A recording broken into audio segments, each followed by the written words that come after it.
우리는 왜 절망하는 것일까? 미래의 상황을 현재의 처지에 비추어 미리 계산하기 때문이다. 지금 인류대를 못 다닌다고 해서 10년 후에 성공하지 못할 것이라고, 지금의 빚을 5년 후에도 못 갚을 것이라고, 지금의 월급으로는 평생 남들처럼 못 살 것이라고 미리 계산하여 체념한다. 지금 가난함으로 평생 가난하게 살 것이라고 미리 계산기를 두들겨 대면서 미래의 삶의 절망적인 번호를 매기고 만다. 하지만 지금 상황이 이러저러하므로 5년 후, 10년 후에도 이러저러할 것이기에 희망이 없다고. 너무 계산이 빠른 것 아닌가? 점쟁이도 자기 미래는 모르는데 어떻게 감히 신의 영역인 미래를 스스로 투시하고 미리 계산할 수 있다는 말인가? 부자가 되려면 미래 방정식에 지금의 처지를 대입하면 절대 안 된다. 결코 그런 짓을 하지 말라. 흔히 이야기하듯 사람 팔자 시간 문제이다. 그러므로 미래를 미리 계산하여 절망하는 어리석음을 버리고 그저 이 순간부터 당신의 미래 언젠가에 무슨 일인가가 새로 일어날 수 있도록 책을 읽고 지식을 축적하라. 절대로 내가 이걸 배워서 어디다 써먹겠어. 내가 이렇게 한다고 해서 무슨 소용이 있겠어. 하는 따위의 생각은 추워도 갖지 말라. 그것 역시 미래 방정식에 현재의 시간을 대입시키는 어리석은 짓이며 패자들이 즐겨 사용하였던 핑계에 지나지 않는다. 단 조건이 있다. 뭘 배우든지 간에 뭘 하든지 간에 미친 듯이 피를 토하는 마음으로 제대로 하여라. 그렇게 할 때에야 비로소 미래는 그 암흑의 빗장을 서서히 열어주기 시작할 것이며 조만간 그 빗장 너머에서 비치는 강렬한 태양빛 아래에서 당신은 감격의 눈물을 흘리게 될 것이다. 그렇게나 절망적이었던 내가 부자로 살 것이라고는 누구도 생각하지 못한 일이었다. 스스로 죽음의 문턱까지 갔다가 피보다 진하게 살고자 마음먹고 다음 세 가지를 일하면서 절대 잊지 않았다. 첫째, 하기 싫은 일을 해야 몸값이 오른다. 몸값의 핵심은 무슨 일을 어느 정도로 할 수 있는가에 달려 있다. 그러므로 당신의 몸값이 비싸지도 않고 부자도 아니라면 제일 먼저 투자하여야 할 대상은 부동산도 아니고 주식도 아니다. 어떤 회사가 연구개발비나 교육비를 많이 투자하면 좋은 회사라고 말한다. 그리고 그런 회사가 언제나 성공한다. 사람도 마찬가지이다.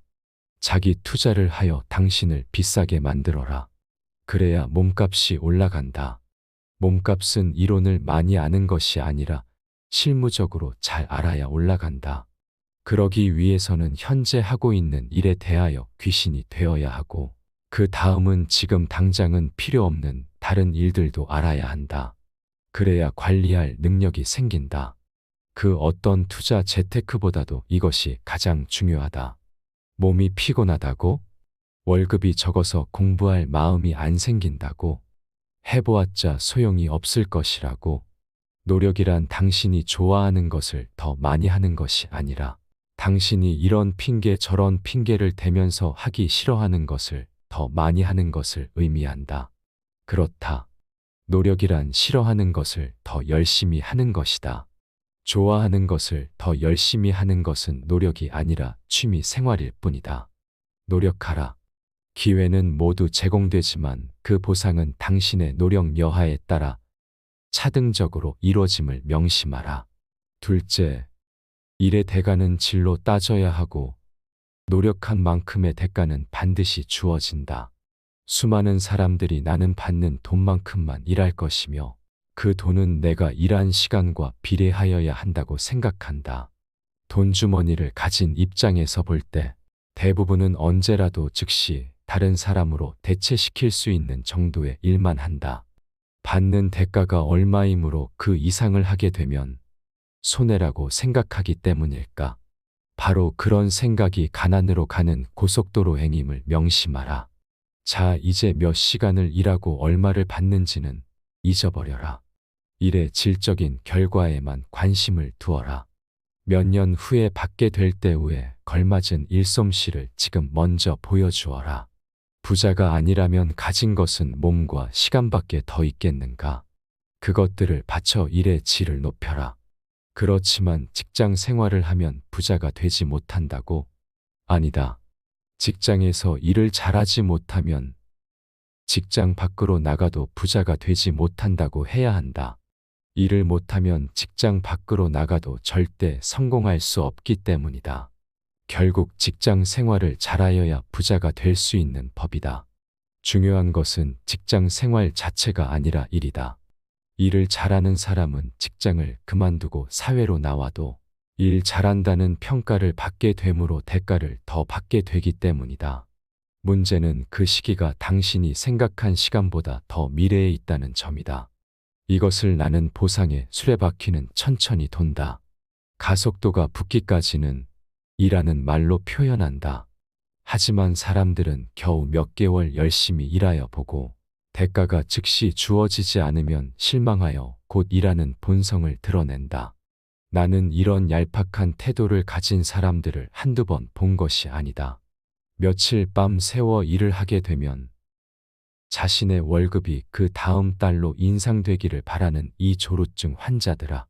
세상은 이미 당신 같은 사람들에게 한두 번 속아본 것이 아니기 때문에 쉽게 당신을 믿어주지 않는다는 것을 명심해라. 물론 투여한 시간과 노력에 비해 대가가 충분치 않은 경우도 있을 것이다. 기다려라. 곧 많은 사람들이 당신을 찾을 것이며 당신의 몸값은 저절로 높아지게 되어 있다. 그 몸값이 부자가 될 수 있는 투자의 종잣돈이 된다. 동료들의 야유와 시기가 부담스러워지기도 할 것이다. 콩쥐를 시기하는 팥쥐는 언제나 있는 법이므로 철저하게 무시하라. 적어도 5년 후에는 그들과는 다른 세상에서 살게 될 것이기 때문이다. 셋째, 세상이 원하는 기준에 맞추어 일하라.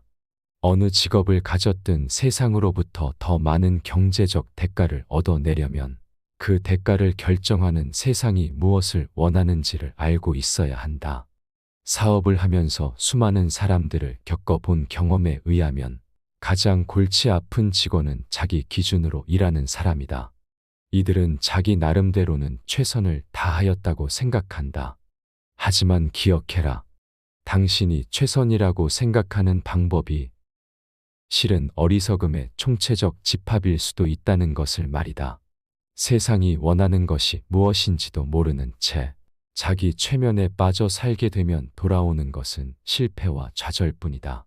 그럼에도 불구하고 실패한 자들의 대부분은 세상이 원하는 것은 무시하면서 실패의 책임과 원인을 세상에 돌린다.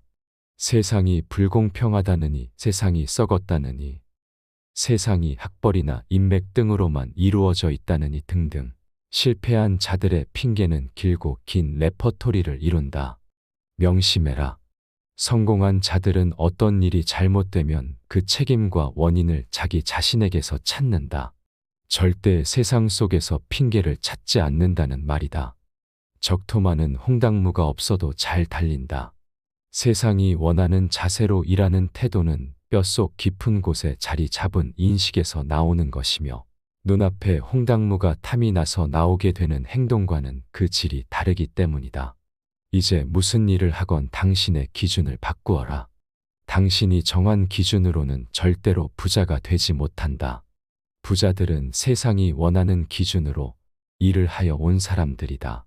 세상이 원하는 기준은 당신이 생각하는 것보다 훨씬 더 높고 넓고 깊다. 세상의 기준에 맞춰 일하라. 그래야 부자가 된다. 부자가 되려면 돈이 되는 시간이 많아야 한다. 일을 하고 보수를 받았다면 그 노동시간은 돈이 되는 시간에 해당된다. 돈이 되는 시간은 그 시간에 임하는 사람의 태도에 따라 다르고 똑같은 일을 하여도 다람쥐 쳇바퀴 돌리듯 무심하게 무성의하게 기계적으로 한다면 그 시간은 무의미한 시간이 될 수도 있다. 지금 하고 있는 일부터 완벽하게 하여 몸값을 높이고 일의 대가를 질로 따지면서 내가 아닌 세상이 원하는 기준에 맞추어 일하라. 나는 이 법칙을 남들보다는 빨리 깨달았다. 일 잘하는 사람과 어리석게 일하는 사람 차이는 한 발짝이 아니다. 그것은 부자가 될 사람과 가난하게 살 사람의 차이가 되기도 한다.